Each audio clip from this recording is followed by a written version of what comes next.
Welcome in, everybody. Monday night edition, Tuesday morning edition, depending on when you're listening. Aaron Torres Sports Podcast. I'm your host, Aaron Torres. Hope everybody's doing well. Hope everybody's having a great day. We got ourselves a little bit of a bonus pod for you here again on a Monday night, Tuesday morning, depending on when you're listening. So college football week one is here. The way I see it, the more content, the better. You cannot get enough of this stuff. I cannot get enough of this stuff. And so joining me today, a great friend of mine, Trey Wallace from Outkick.com. Okay. Trey Wallace, in my opinion, is as plugged in as anybody in college football. And we do about 45 minutes on some of the more nerdy stuff, right? So like everybody's had their will Texas work in the SEC? What do we think about Kalen DeBoer? We get into the weeds a little bit more and talk some big picture stuff that maybe some of the mainstream people aren't talking about. We talk about Tennessee. What is LSU heading into this weekend against USC? By the way, the futures of Billy Napier, the future of Sam Pittman at Arkansas. So we got ourselves a jam-packed show for you today, and I cannot wait for you guys and girls to listen. Before we get started, couple housekeeping notes. Again, Tuesday night probably. Well, it's Tuesday. I just don't know if it's going to be afternoon or evening. We will do our official week one best bets and picks. Okay, we're going to break down and preview all of the big games from Clemson-Georgia, LSU-USC, Florida-Miami, Colorado, North Dakota State, Penn State, West Virginia. So if you're not subscribed, make sure to do so. On YouTube, make sure to put on those notifications so you know when we go live. And of course, on Apple, Spotify, make sure to subscribe as well. You want to do me a quick favor, leave a rating and a review on Apple. That would be appreciated as well.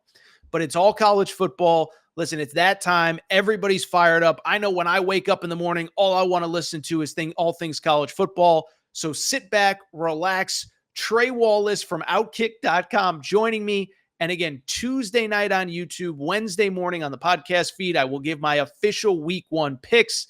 Cannot wait. Quick break. Trey Wallace. Thank you, everybody, for coming to the Aaron Torres Podcast YouTube page. If you could do me a quick favor, see that little subscribe button at the bottom of your screen? Go ahead, click that subscribe button. Really does help our channel grow, our audience grow, and I really do appreciate it more than you know. So click that subscribe button. Appreciate your support. Now, here's the video that you came here for. All right, joining me via Zoom. We are just a few days away from week one, week zero. Got a top 10 upset there the other day. Joining me now, not only just one of my best friends in the media, but I think as importantly, a guy that knows as much about college football. He's as fired up as everybody listening. Outkick.com, Trey Wallace. My man, what's up, buddy? How you been? My brother, man, I am good, dude. It's been a crazy summer. Hell, I think it's been crazy since the end of last season in Houston when we crowned a title winner. I mean, I don't know, man. We got through all the NCAA mess, the NIL, the revenue sharing, and had a fun college basketball season. Baseball was fun, and now we're here, man. College football got a little appetizer, with Florida State, Georgia Tech, even New Mexico screwed me. Whatever, I won't get into it. I took New Mexico in the money line, just having some fun, and they blew that game.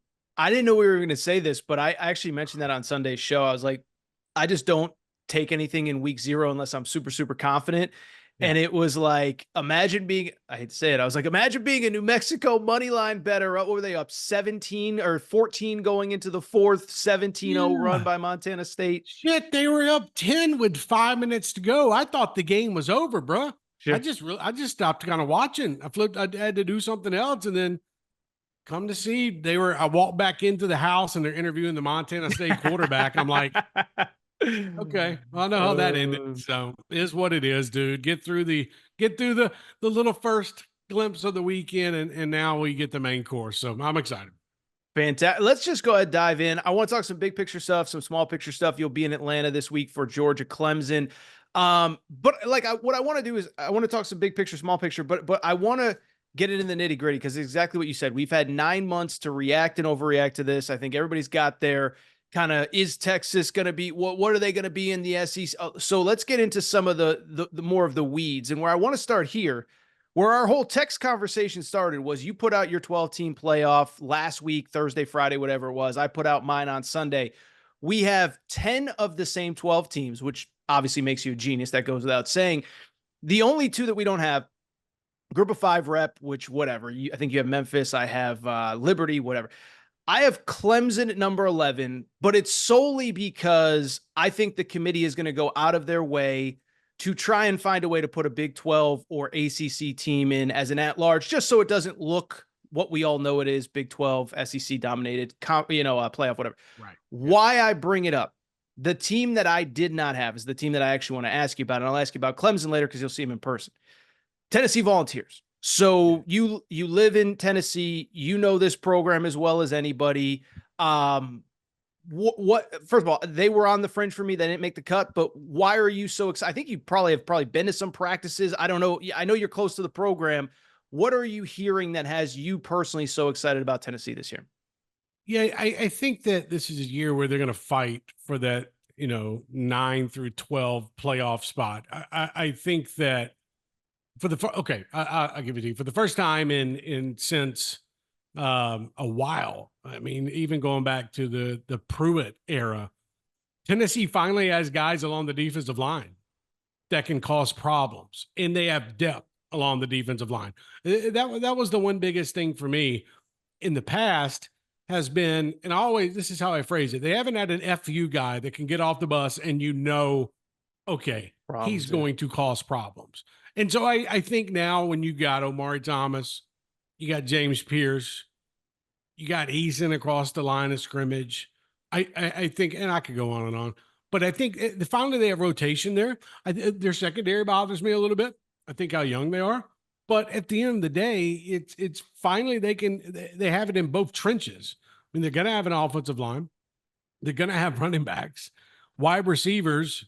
They're churning out pros under the hyper wide receiver position. So I just think that when you look at the schedule, yes, and I think, you going to Oklahoma is going to be an early test, obviously, but you win that game, you get Florida, you get Bama at home. Okay. Split one of those. I just think this is setting up to be like a 2-loss team and one that's fighting for a playoff spot, come the first week of November. And I think what Josh Heupel continues to build in Knoxville is a program where, okay, we know we can get on offense, but it was what can they do on defense? And I think they finally have figured out something, especially the linebacker position. You got Keenan Pili, the guy, the transfer from BYU who couldn't play last year. I think he tore his bicep. I think it was the beginning. So he didn't play. So now they have depth at linebacker, depth on the defense line. I just think this could be a year where everything keeps escalating to Tennessee getting better. Last season at quarterback, Joe Milton. God bless Joe Milton. Everybody in the NFL is kind of figuring out, what he was going to be the starter there for like 3 days. That's all I saw. Shit. He's the best guy at Patriots camp. It's like, if I have to see one more freaking video of him throwing a football out of a stadium, I don't freaking care. Throw a 10-yard out, please. Can we do that? No, you can't. Right. And and covering that shit, and God bless Joe Milton. Like, we'll see what he can do in the NFL. But they got a quarterback in Nico that I think can be a player that he knows Josh Heupel's system first off, and he has sat there and he has learned. And I think that they're going to give him the reins. They never opened the playbook up last year with Joe Milton. Never. There were specific plays that he would run. And compared to what they were doing with Hendon Hooker, I think now you're going to see an offense, Aaron, that looked like what it did with Hendon Hooker compared to last season with Joe Milton. That's why I'm kind of high on it. Well, no, I give Josh Heupel credit last year, and I talked about it on the show at the time, is like they went from, listen, Tennessee fans will say, we're always a line of scrimmage team, but like they had to run the ball last year a lot more, not because it was a way to open up the deep threat for Hendon Hooker, but because they had no choice. Obviously, you mentioned Nico. For those of us who have ever either never seen him in person, only watched highlights, I was actually covering the Rose Bowl last year during that game against Iowa, so I only saw highlights of him. What do we need to know? What can we expect? What are you hearing out of that building right now? Yeah, that he has full control of that offense, that he knows exactly what Heupel wants when he steps onto the field. And the other thing too is, with the new play calling system, meaning coaches can calling into the helmets, of the quarterbacks or the linebacker on defense or whoever, that connection, that bond that you have, as somebody told me the other day, it's like Nico's 2 steps in front of Heupel Oh, when wow. it comes to what he wants to do in the scrimmages that they've seen. Now, he set out the last scrimmage because of a stomach bug, but whatever, it doesn't matter. I just feel like you're going to see a quarterback that they're going to let loose. In last season, they didn't let loose with Joe Milton. And so this year, it's okay, protect yourself in the pocket. Don't get stupid running down the field, like Jaden Daniels would do. Nothing against Jaden Daniels, but the kid didn't know how to slide last year, and he paid for it numerous amounts of times. I think Nico is that type of guy. He can scramble for 10, 15 yards, pick up a first down, but also, the connection with the wide receivers that they have there, I think is so important. And then you look at the offensive line, having a center, Cooper Mays, back for another year. I think that can't be talked about enough. And so I look at it, and Nico there's going to be times that he flashes. There's going to be times that he manages games. And then there's going to be a couple of times you're like, damn, why'd you throw that ball? Why'd that, but Sure. he's a redshirt freshman. He's 19 years old. Okay. He's going to make mistakes, but I think he can outweigh those with the amount of big plays he can make down the field. And he can hit the ball. He can hit the 40-yard ball, where last year, if a ball went in the air, you didn't know where the hell it was landing. for folks Probably covering not in the Tennessee. wide receiver's hands, but that's neither here nor there. Exactly. Real quick, last one on Tennessee, because I want to get to some other big picture stuff. Obviously, look, any of us who love the sport, at least peripherally follow recruiting. And it just felt like every weekend this summer, there was big news out of Tennessee. Got a 5-star 2025 quarterback, a 5-star 2026 quarterback, #1 offensive tackle in America. What is it about this program that has them so hot on the recruiting trail? We know, obviously, look, NIL is always going to be a factor, but I truly believe, listen, the offensive tackle chose Tennessee over Ohio State and Nebraska, okay? You can't tell me that NIL is the only reason he chose Tennessee, because I think Ohio State and Nebraska can line up pretty well when it comes to that. So what is it? What is Heupel and his staff selling that has all these kids buying at this point? I think it's the ability. First off, it's go look at what's going on in the NFL with the players that they've put in. I think at the same time, it's a family atmosphere, something that hasn't been. Everybody on Tennessee's campus is working together for one cause. That's awesome. It hasn't always been the case. And it took Heupel, it took Heupel a couple of years to kind of figure out the landscape in Knoxville. It takes time. Who to trust. Putting a staff together inside of a staff. I mean, you look at these college football staffs now. There's 50 guys sitting in on a meeting now. Go ask Billy Napier. So I just feel like they have finally put all the pieces together. Sure, NIL helps. We have seen what Tennessee has done with NIL. Look at their quarterback. Okay. But also they're willing to go out and spend the money if it's the right player. They're not just going to go out and just waste money. It's kind of like the situation, I'm not trying to compare Ole Miss to Tennessee, but with Quinton Junkins from last year, where he's like, the kid wanted 7 figures to come back, but his season didn't represent 7 figures. Tennessee's figured out a way to manage the NIL funds. And I think that is smart. And you're right. David Sanders didn't pick Tennessee just because of NIL. He could have made the same damn money, maybe even more at Nebraska, than he's making at Tennessee. I just think you add in together the fact that it's close. He's in Charlotte. We all know about this about college too. He's just far enough away, 3.5 hours away to get away from family. But at the same time, I think he understands he can come in there and play as a freshman if needed. And also looking at what Josh Heupel's offense has done, everybody thought Josh was going to come in. They were just going to pass. No, man, look what they did last year with Jalen Wright and Dylan Sampson and Jabari Small. They can run the football as well. And I think that's key for these offensive linemen. So overall recruiting, Josh has got his quarterback for probably the next 2 years with Nico. Then you got George McIntyre.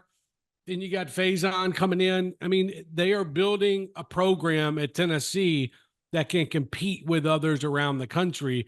And I think you had to take baby steps. But now, Aaron, they're all in, and it's starting to pay off. Super nerdy question, because you did just bring it up. The state of NIL, and I know it's going to change next year when schools can pay players directly, but what are you like? How many schools would you say like sort of have it figured out. And what I mean by that in the bigger picture is that I saw a quote from Lincoln Riley last week, and I know it's easy to pick on Lincoln Riley, but he said something like, we're not bringing a knife to a gunfight in NIL anymore, basically saying he has the funds. Yeah. But at the end of the day, if you don't know how to allocate them, if you're just giving money out willy-nilly without understanding the system and how many schools have it figured out? And I know it's impossible to really say for guys like you and I in the media that don't totally know the inner workings, but I don't know, just state of NIL, who has it figured out, and what are they doing that has them a step ahead of everybody else? I think schools, and I'll just use schools, and we can not specific schools. Yeah. I mean, like Ohio State, Georgia's figured it out. Alabama was late to the party, but they're starting to figure it out now. Tennessee and Texas A&M were kind of ahead when NIL first started. God, you remember that in 2021, the floodgates opened up. I think you had probably 5 or 6 schools that got out ahead of it, found the funds needed, already had their boosters lined up, ready to go, fundraising and whatnot. And they were ahead of the curve. I think Tennessee was one of them. I think that when you look at it, Michigan was trying to be one of them.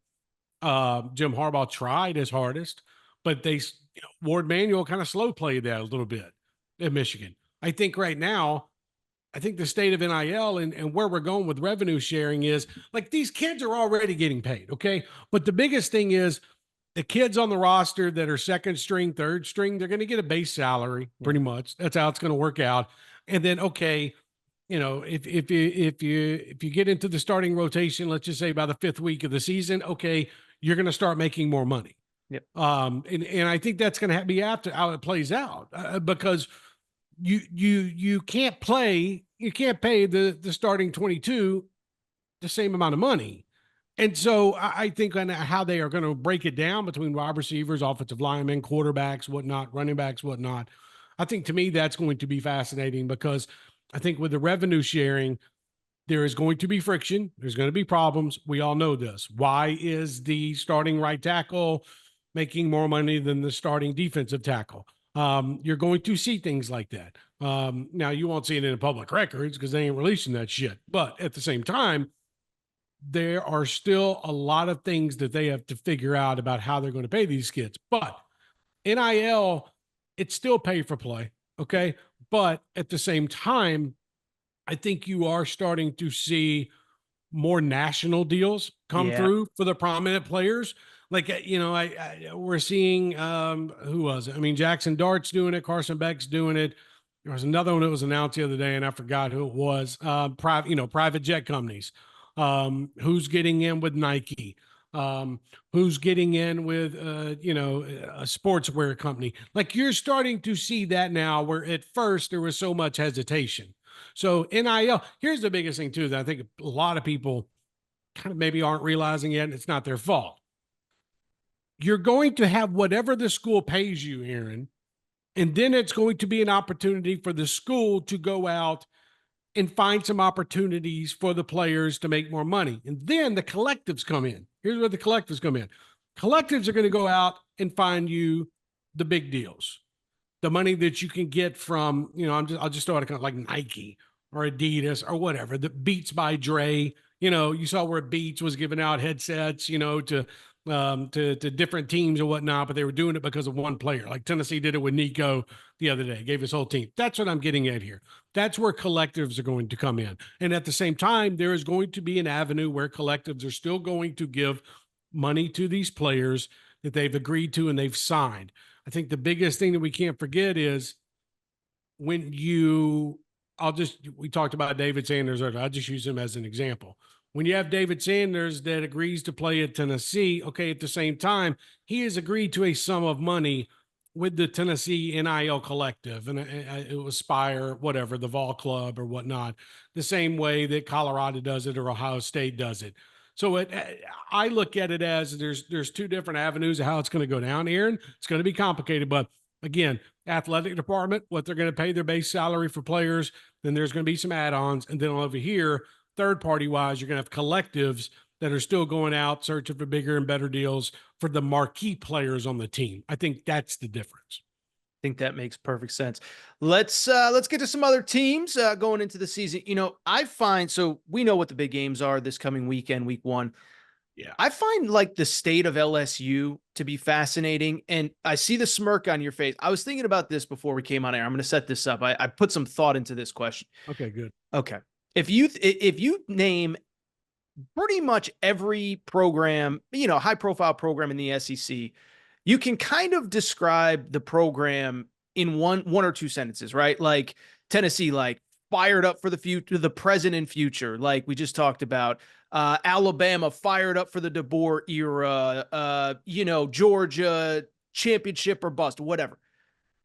I feel like LSU is this weird thing where like Brian Kelly hasn't been bad, but 2 straight 3-loss seasons, and he took 2 losses basically by October 1 last year, and they were out of the playoff picture, but they also won the Heisman, but the defense was terrible, but they're recruiting well. But what if they lose to you? Like, I'm a Brian Kelly guy, and I've said that many times, but I guess this is where I lean on somebody like you that's in the region, probably talks to more LSU fans than I do. Like, where are we with LSU right now going into year 3 of the Brian Kelly year? I don't want to say they wasted talent with Jaden Daniels because that defense has been bad for 2 years under Brian Kelly, obviously. If you're scoring that many points with Jaden Daniels at quarterback, but your defense is having, I mean, it's like, look what they did with Harold Perkins. You should have just let Harold Perkins be the freak that he is, and get after the quarterback, whatever. I think LSU fans kind of understand we're in a new era here with Garrett Nussmeier at quarterback. You look at the changes that Brian Kelly is going to make with his staff, but this should always be a college football playoff contending team. I don't care if it's 4 teams. I don't care if it's 12 teams. LSU should be fighting for the playoffs. And I think that's where we're at still. I mean, they want to be in the conversation the first week of November. And last season did not live up to expectations at all. I mean, okay, a Heisman trophy. Okay, great. Got a Heisman. Awesome. You can go throw that in your room and you can flaunt that to recruits. What does that do for the season ticket holder and the fans? Absolutely nothing. I think that they're in a situation now where, okay, you need to go 10-2.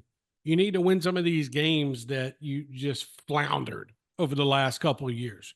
And I think overall, going into this season, they have that opportunity. It's going to be different. It's going to be weird. Under Nussmeier, I'm interested to see how the offense works and how they can get the ball down the field.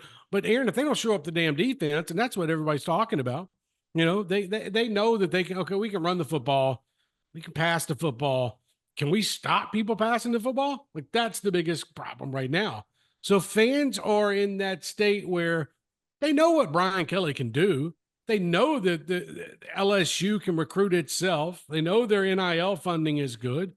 But at the end of the day, why haven't they been able to put that together the last 2 seasons, especially with a quarterback of that magnitude? I go back to that game just because I was covering it. Remember that Tennessee LSU game? We had 30,000 Tennessee fans showing up in Baton Rouge and just beating the shit out of LSU. And you're like, wait a minute, what just happened? It's like that's kind of like the tipping point of where LSU fans are at. And even the folks inside the administration, they want to be battling for SEC titles. And it's going to be difficult this year, man. You got, good Lord, man. You look at the SEC and you look at the schedules for some of these teams and the fact that it's not East and West anymore. It's winning percentage. It's who's 10-1 and who's 10-2 and who's a tiebreaker. So look, at the end of the day, Brian Kelly's got to continue winning, and he's got to make sure the best that he can that they don't fumble some of those opportunities that they had last year.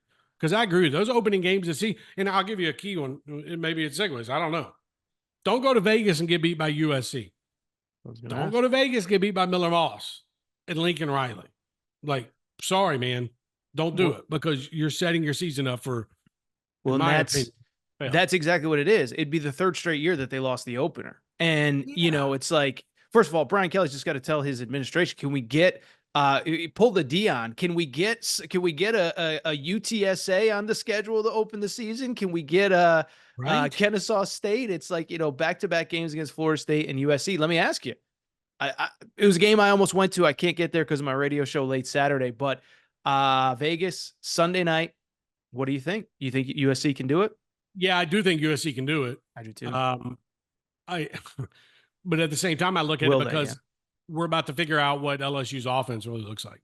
I Like, know, is right? this going to be a back and forth type affair? Because Lincoln needs this game bad, bro, bad, and he's got a lot of people up his ass out in California where you're at, with expectations of what USC should be. And I think that the fact that they did not produce those results with Caleb Williams, I think puts even more pressure on Lincoln Riley. So that's why I think this year is so important. I do think USC can go win that football game.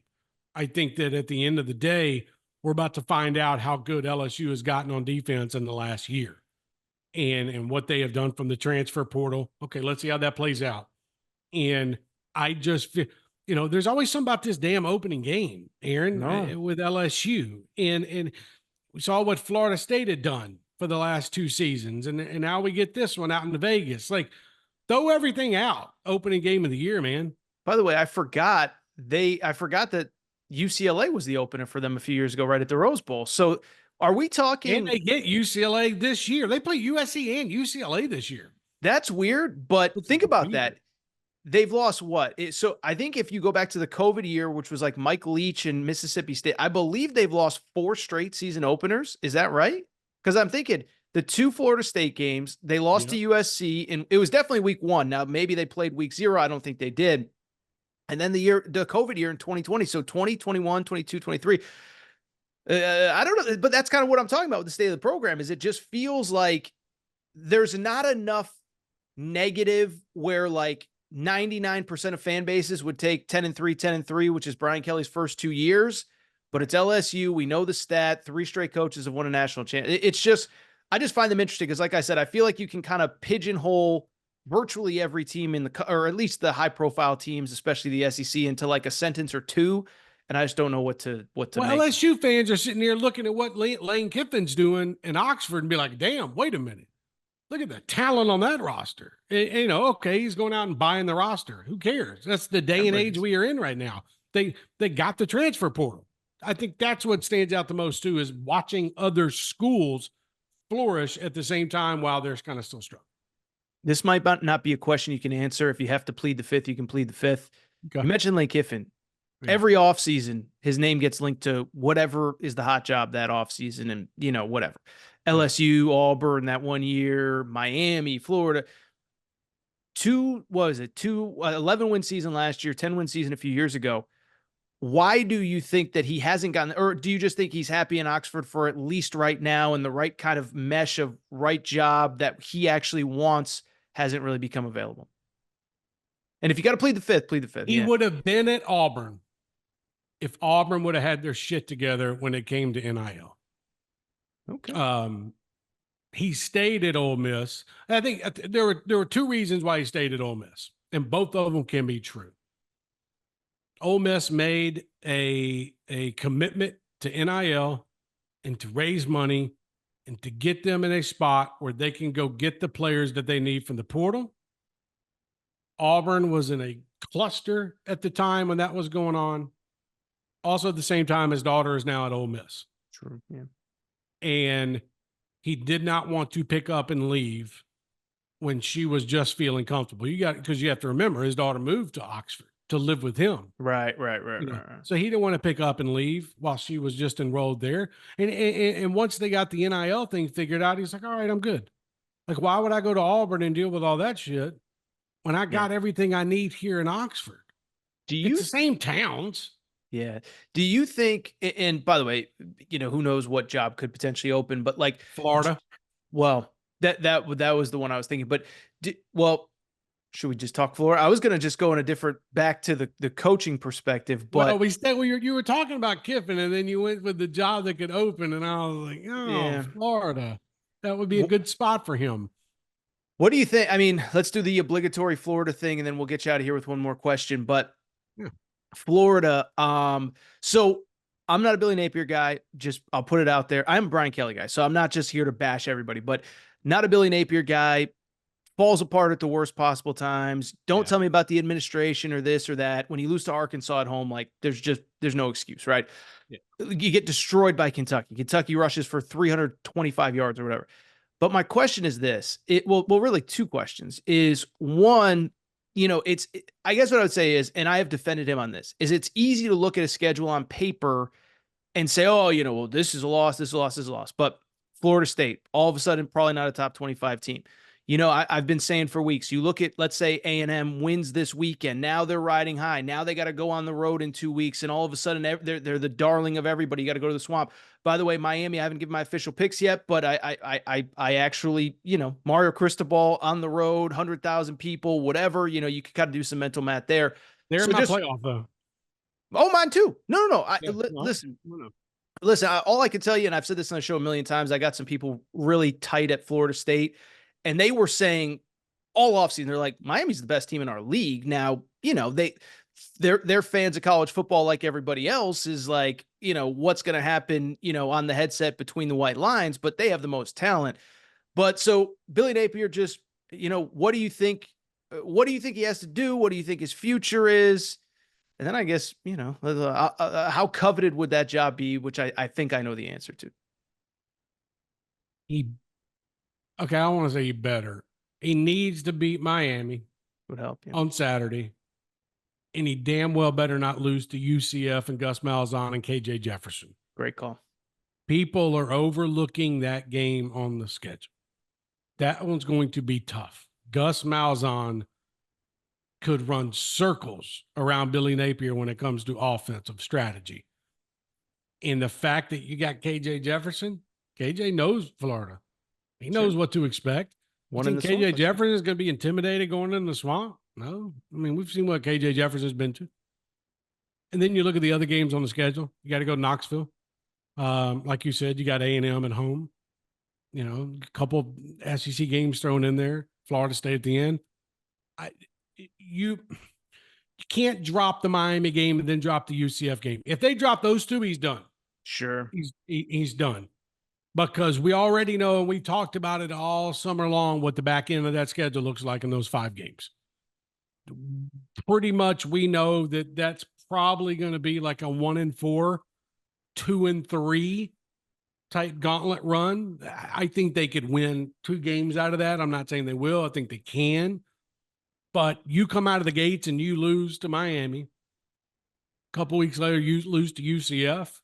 It's going to be a long year, man. And you can only throw DJ Lagway out there so much. By the way, I think Graham Mertz is going to have a good year for the Gators. That, it's so funny. I got into this with a buddy of mine who's a huge college football fan. He reads a few too many message boards and, but he did the whole, you can't blame Billy Napier when the administration has had 5 coaches since Urban Meyer, whatever. I was like, okay, the administration didn't lose at home to Arkansas when Arkansas fired their OC a week before. The administration didn't give up 606 yards to Jaden Daniels. I was on air with your buddy Jason Martin during that game, and every time I looked up, Jaden Daniels was either ripping off a 70-yard run or throwing a 70-yard. So it's, oh, by the way, like I said, Ray Davis, 280 yards rushing for Kentucky against. So it's like, so the point I'm trying to make is like, everybody wants to, it's the administration. Oh, it's Graham. Look, Graham Mertz wasn't the freaking problem last year. It was probably literally everything else, but Graham Mertz wasn't the problem. So I don't know. Play calling, special teams. Yep. The defense was horrid at times. I mean, look, we're in a day and age where you better win now. I don't care if it's your first year or your second year. Billy, going into the third, you have to win now. This is just where we're at. That's what the transfer portal's for. And I think that, unfortunately, Florida fans are sick and tired of being sick and tired. Mm-hmm. And they had talent under Dan Mullen. That talent kind of went by the wayside towards the end of that run there. Recruiting got kind of stale. And now you look at what Billy Napier is doing, and fans hear from the guys in Gainesville that cover the Gators on a daily basis. Oh, man, he's got 50 some odd staff members, and they got the biggest staff in the country, and they're going to be great on defense, and they're putting it together, and these guys are out recruiting, and they see some of the stuff that comes out, and then things that happen during the game. Like, it's fascinating. And so come out and beat Miami, show something, and then, okay, let's talk about the rest of the season. But I'll the way that I'll sum up Billy Napier is at the end of the day, I'm not worried about the 5 games in the season. I'm worried about what your record's going to be going into those 5 games. Yep. Because if his record is not good and they had dropped games and I'll just say Miami and UCF, and let's just say A&M comes in and wins. I don't know. Does Billy Napier make it to that gauntlet? Yep. They're going to go ahead and start looking for their new head coach in this new era of college athletics. That's what's going to be interesting to me. Yeah, and that's something that I've kind of factored in. Like, I know we talked about LSU. I know we talked about Ole Miss. It's like, are they facing an interim coach towards the back end of the season? How does that impact? I'll throw one at you. Is Bobby Petrino going to be the interim coach at Arkansas the back half of the schedule in Fayetteville? So I've told the day you could find the tweet, the day first of all, I think you might know this, you might not. I was in Fayetteville for the first time ever for the Duke Arkansas basketball game in December last year. Yeah. Well, it was the day Bobby Petrino got hired, and that city was on freaking fire, and they're beating the brakes off of Duke, and people are chanting, "We want Bobby." Like Bobby's got to do a curtain call from the box, and Sam Pittman's sitting there, and it's kind of awkward. I will say I have been told that I think Hunter Yurachek, if an interim is needed, would probably T. Will, the defensive coordinator. I think because of the fact that, like, if Bobby Petrino rips off like a 5-1 close to the season, and I don't think he would, but do you want to put yourself in position where you got to hire him full time? Plus, T. Will's been there. Everybody likes him. I'm not saying I know, but what I am saying is you look at the front end of their schedule, at Oklahoma State, at Auburn, Texas A&M on a neutral, and Tennessee all before a bye. Like, I have a buddy who's a Tennessee fan. Losses. Well, dude, I told him, I said, you might be looking at the Sam Pittman swan song there, because if they lose, because that Tennessee game going into a bye, you're 2-4 going into your bye. I think that's a convenient time to step aside. Let me actually one Arkansas thing, because go for it. Since we're talking hot seat, because this is something I've heard from the Arkansas people. Obviously, like I said, I was down there. I'm pretty plugged in with some people down there. I'm just curious for your perspective, but we've seen Calipari. Listen, I know everyone's like, oh, Torres always makes everything about Calipari. He has gotten the boosters all rowing in the same direction, and we know that the money is flowing there. And my only question for you, if that job were to open, do you think there's somebody at maybe like a second tier ACC school or second tier? Like, I kind of feel like, I know it's Arkansas, they haven't had a ton of success, but listen, historically they're clearly not terrible, right? And the NIL money, I know we're going to rev share, but like, they're going to have whatever money is needed. If it's the right candidate, whatever money they need will be available to them. And I just feel like if that job opens up, I don't know who the name would be, but I could see somebody that you're like, oh, that guy's happy where he is, being like, I can go to the SEC and I basically have any NIL that I need. And I'm on the border of Texas and all the things. I don't know. I think that would be an interesting. Walmart money, that Tyson money. I was telling somebody this the other day. You walk around campus there, every building is the Walton School of Biology, the Walton. And so it's like, the Tyson chicken stuff is insane, so I know there's no way to really know, but I feel like that would be. I got 2 names. Okay, go ahead. Mike Gundy. Ooh, you don't think? Go ahead. I'll just shut up. Mike Gundy and Jimbo Fisher. Boy, oh boy, oh boy. Jimbo Fisher made some comments. Right before we got on air, I just saw Jimbo Fisher said something, and I don't know what it was that he said. Pretty much paraphrasing, he's tired of sitting on the sidelines and ready to get back into coaching. Wow. I'm not surprised. Mike Gundy's been looking for a way out of Oklahoma State for years. He used to peddle Tennessee for new contracts all the damn time. Well, that's what I was going to ask. Could Mike Gundy finally get the exit? Not have to move far. And then, okay, Jimbo Fisher's been out of the game. Texas A&M, that was a lot. Let me get back in the game. Where's a good spot? Man, damn, I can go back to the SEC. I can go to Arkansas. So the Mike Gundy stuff better than I do. Do you think that he wants to like obviously, look, we're going to a world where, the Big 12 is what it is. But do you think, I'm just asking because every time, like when the thing came up about, hey, we're not negotiating during the season or whatever, I saw Tennessee fans oh, this guy's talking about negotiating during the season. So do you think he really wants to leave, or do you think he just wants to keep leveraging every open job to get more money from his alma mater?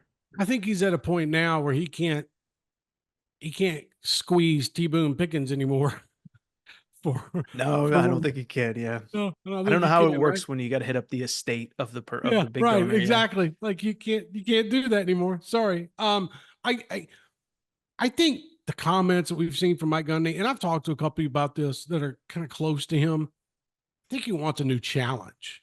Okay. I think he's still at that age Sure. where he can go take over somewhere. I know jumping in, and we're using Arkansas as an example, but It's a good jumping example. into the SEC when the SEC is getting bigger and badder, and what does it actually look like in 5 years? Is there a super conference and all that shit?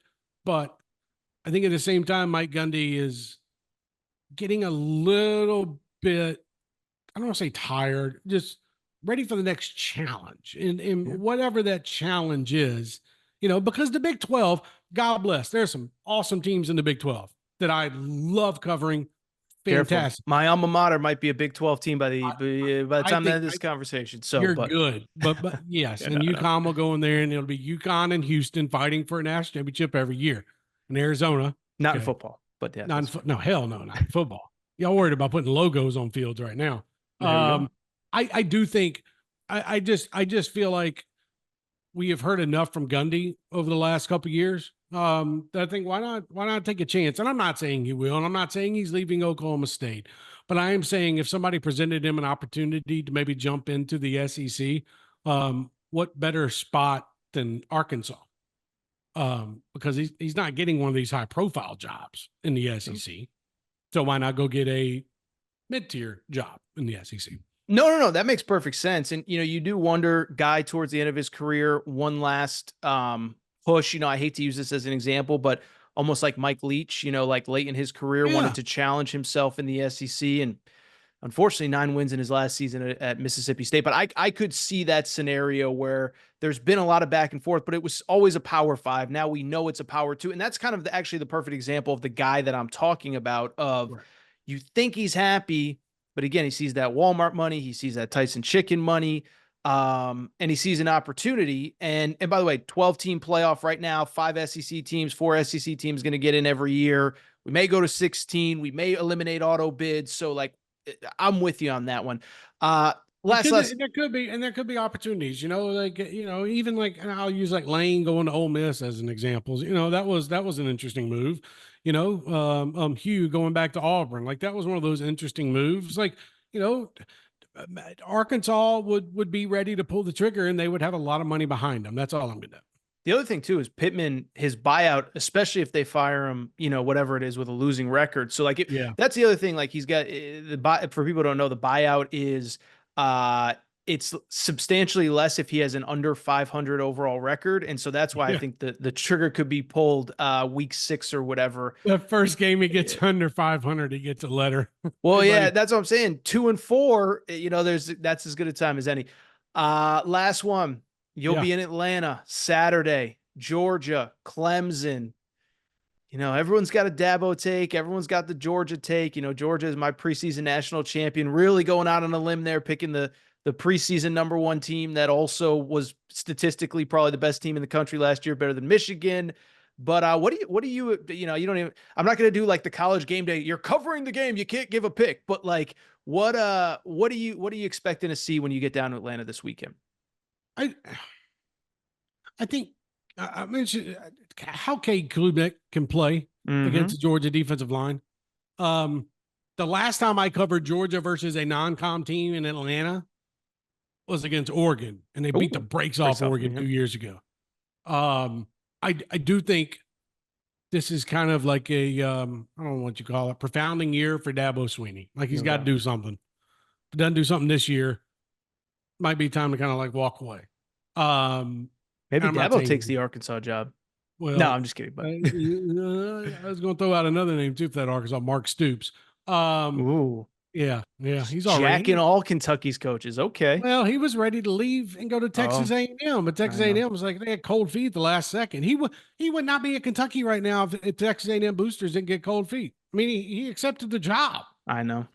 So I think, look, for that Clemson Georgia game, I want to see what Georgia looks like at running back.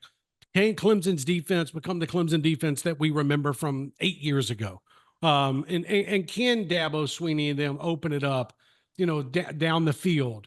And to me, if they can find separation, then this won't be a blowout.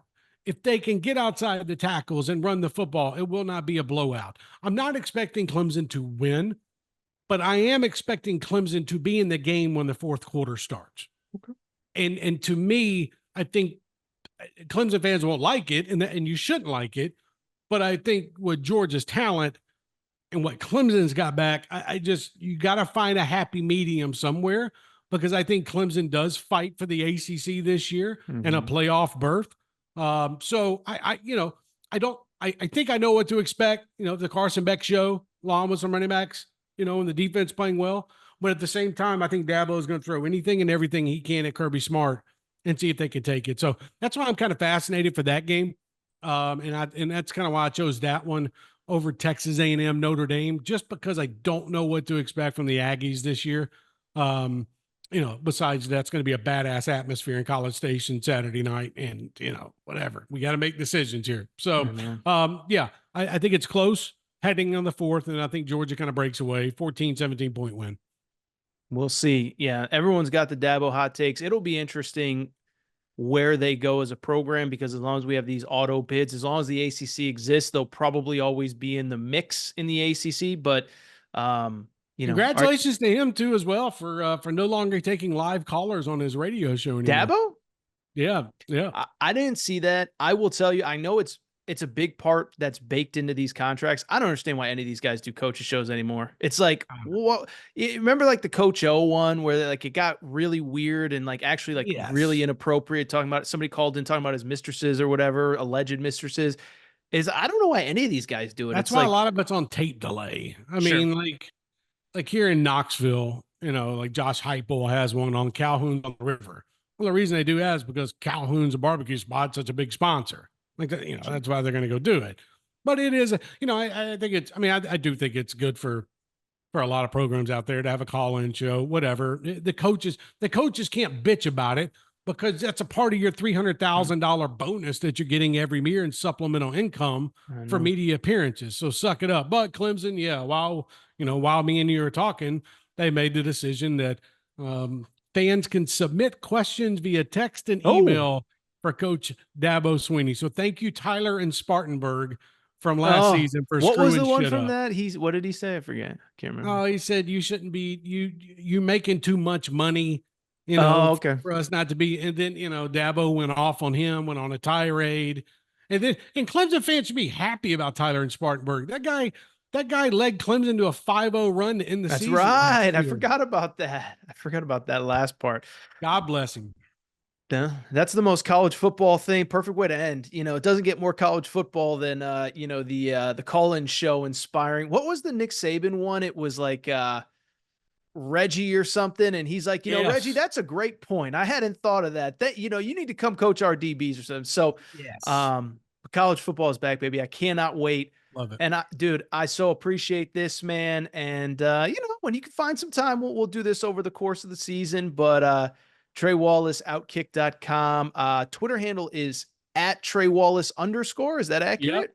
You got it, brother. And you can follow all the work at Outkick.com. I'm always it's kind of a tradition nowadays, man. I wrap up my day of coverage wherever I'm at. If I get back to the hotel or I'm still at the stadium, I turn on my Fox Sports Knoxville app, radio app, and I listen to Aaron Torres and Jason Martin tonight while I'm working until 2 a.m. in the morning. So I appreciate you guys keeping me up while I'm doing my work. We have so much fun doing that show. Yeah, for people who listen to the pod who aren't familiar, Fox Sports Radio, 11 p.m. to 2 a.m. Eastern, recapping the entire day of college football.